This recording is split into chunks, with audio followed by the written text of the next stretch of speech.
Assalomu alaykum. Eron AQSh Isroil ziddiyati haqida kun.uz yetarlicha ma'lumotlar berib kelmoqda. Jumladan kecha voqealarni yetarlicha kuzatib bordik. Bugun ana shu va boshqa voqealar haqida qisqacha.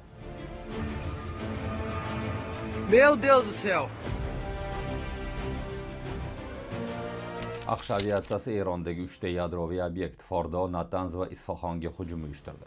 Donald Tramp o'z ijtimoiy tarmog'ida yozishicha, Fordodagi asosiy obyektga yuklangan barcha bombalar tashlangan. Biz Erondagi 3 ta yadroviy obyektga juda muvaffaqiyatli hujumimizni yakunladik, deyiladi Amerika prezidenti postida. Keyingi postida Tramp bu AQSh, Isroil va butun dunyo uchun tarixiy palla ekanini bildirgan. Endi Eron urushni to'xtatishga rozi bo'lishi lozim degan u. AQSh harbiylari Fordodagi yadroviy obyektga bunkerga qarshi 6 ta bomba tashlagan. Shuningdek, Isfaxon va Natanzdagi obyektlar bo'ylab Tomahawk rusumli 30 raketa uchirgan. Ko'p o'tmay Eron tomoni Fordo, Natanz va Isfaxondagi obyektlarga hujum qilinganini tasdiqladi. Eron davlat televideniyasi siyosiy direktori o'rinbosari Hasan Abidini Eron jiddiy zarar ko'rmagani, chunki materiallar allaqachon olib chiqib ketilganini ta'kidlagan. Amerika Qo'shma Shtatlari 22-iyun kuni Eronning yadroviy obyektlariga B-2 bombardimonchilari bilan qilingan hujum operatsiyasi Midnight Hammer, tungi bolg'a deb nomlanib, 75 ta yuqori aniqlikdagi bomba, jumladan 14 ta GBU-57 ishlatilgan. Harbiylarga ko'ra, samolyotlar AQShdan ko'tarilib 18 soat deganda Eronga yetib borgan. Tramp xalq oldida chiqish qilib, bu hujumni hayratomuz harbiy muvaffaqiyat deb atadi. U Eronni yadro tahdididan qaytarish maqsadini bildirdi. Biroq Pentagon rahbari bu zarbalar rejim almashtirishga qaratilmaganini, obyektlar yakson qilinmaganini, ammo jiddiy zarar yetganini ma'lum qildi. Eron tashqi ishlar vaziri Abbos Araqchi bu hujumni xalqaro huquq buzilishi deb baholadi va Isroilga 40 dan ortiq raketa bilan javob berdi. Kamida 11 kishi jarohat oldi. AQSh yaqin 48 soat ichida Erondan qasos zarbasi berilishini kutmoqda. Shuningdek, Eron yadro dasturini davom ettirishni bildirgan. Xususan, Eron tomoni va sun'iy yo'ldosh rasmlarga tayanilsa, Fordodagi yadro materiallari hujumdan oldin ko'chirilgan. AQSh kongressida esa Trampning ruxsatsiz urush harakati keskin bahsga sabab bo'ldi. Demokratlar bu konstitutsiyaga zid ekanini aytmoqda. Ba'zi respublikachilar esa Tramp qarorini qo'llab-quvvatladi. BMT, Yevroittifoq va Yaqin Sharqning ayrim davlatlari bu hujumni xavfli eskalatsiya deb atab, diplomatik yechimga chaqirdi.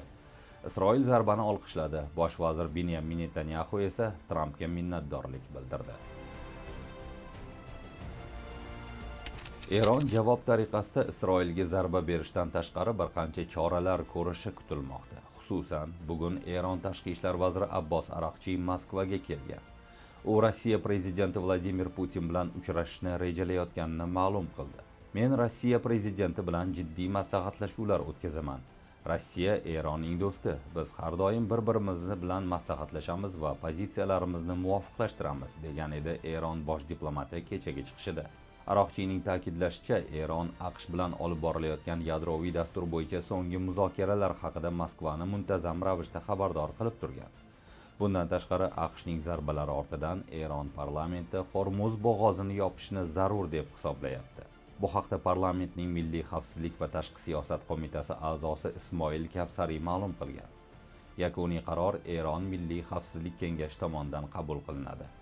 Hormuz bo'g'ozi global savdo va energetika nuqtai nazaridan strategik ahamiyatga ega. U Fors ko'rfazini Omon ko'rfazi va Arab dengizi bilan bog'laydi. Dunyo bo'yicha eksport qilinayotgan neftning qariyb 20%, shuningdek suyultirilgan gazning 35% dan ortig'i aynan shu yo'l orqali tashlanadi. Iroq, Saudiya Arabistoni, Kuvayt, Bahrayn, Qatar va Birlashgan Arab Amirliklari o'z neft va gazini Hormuz bo'g'ozi orqali eksport qiladi. Bu eksportlarning 80% Osiyo mamlakatlariga, qolgan qismi esa Yevropaga yo'naltiriladi. Xitoy import qiladigan gazning chorak qismi shu yo'ldan boradi. Bo'g'ozning eng tor joyi 33 kilometr kenglikda, uning shimoliy qirg'oqlari Eron hududiga tegishli bo'lib, Eron bu suv yo'lini sezilarli darajada nazorat qiladi.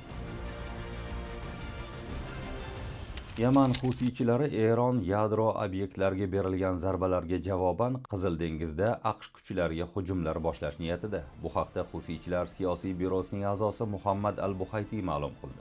Uning ta'kidlashicha, birinchi bosqichda Qizil dengizdagi AQSh kemalariga hujumlar uyushtiriladi. Ansaralloh harakati vakilining so'zlariga ko'ra, may oyida AQSh va husiylar o'rtasida erishilgan sulh o'z kuchini yo'qotgan. O'shanda husiychilar Yaman hududiga o't ochishlarini to'xtatilishi evaziga Amerika harbiy kemalariga hujumlar uyushtirilmaslik majburiyatini zimmasiga olgandi.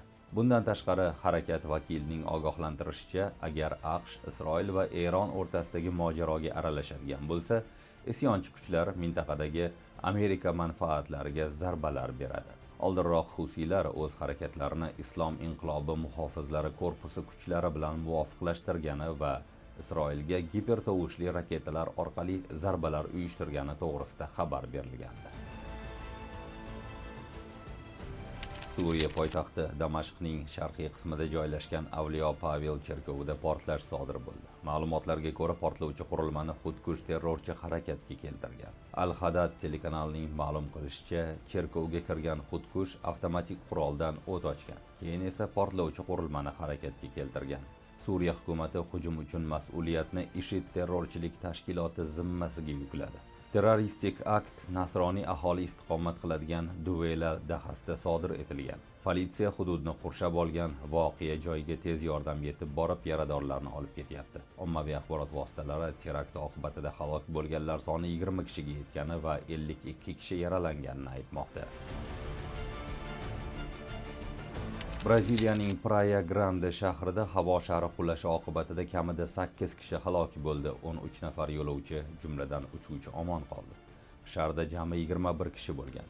Hodisa paytida shahar savatida yondirgich tufayli yong'in chiqqan. Uchuvchi apparatni shoshilinch ravishda yerga tushira boshlagan va odamlarga sakrashni buyurgan. Bir qismi sakrashga ulgurgan, ammo ayrimlari ulgurmagan. Shahar yana yuqoriga ko'tarilib ketgan va ko'p o'tmay qulab tushgan. Havo shari tibbiyot markazi yaqinida yerga quladi. Jabrlanganlar yaqin atrofdagi shifoxonalarga yetkazilgan. Santa Katarina shtati gubernatori Jorginho Mello voqeani fojia deb atadi va barcha resurslar jabrlanganlarga yordam berishga yo'naltirilganini bildirdi. Braziliya prezidenti Lula da Silva ham qurbonlar oilalariga hamdardlik bildirgan. Donald Trump Eronning yadro obyektlariga zarba berishni buyurib, AQShni yangi mojaroga tortdi. Bu haqda Rossiya Xavfsizlik kengashi raisi o'rinbosari Dmitriy Medvedev ma'lum qildi. Tinchlikparvar prezident sifatida kelgan Tramp yangi urush boshladi deb yozgan u. Medvedevning ta'kidlashicha, dunyoning mutlaqo katta qismi Isroil va AQSh harakatlariga qarshi. Ayrim davlatlar hatto Eronga to'g'ridan-to'g'ri o'zining yadroviy jangovar komplektlarini yetkazib berishga tayyor. Shu bilan birga Medvedev ular orasida Eronning strategik sherigi hisoblanuvchi Rossiya bor yoki yo'qligiga aniqlik kiritmagan. Medvedev shuningdek, amerikaliklarning zarbasi jiddiy zarar yetkazmagani, ammo eronliklarni Oyatulloh rejimi atrofida jipslashtirgani va endi Tehron aniq yadroviy qurolni yaratishiga ishonch bildirdi. Bunday muvaffaqiyat bilan Trampga tinchlik bo'yicha Nobel mukofoti nasib qilmaydi. Yaxshi boshlanish. Tabriklayman, janob prezident, deb yozadi u. Bugunchalik sizga yetkazmoqchi bo'lgan xabarlarimiz mana shulardan iborat edi.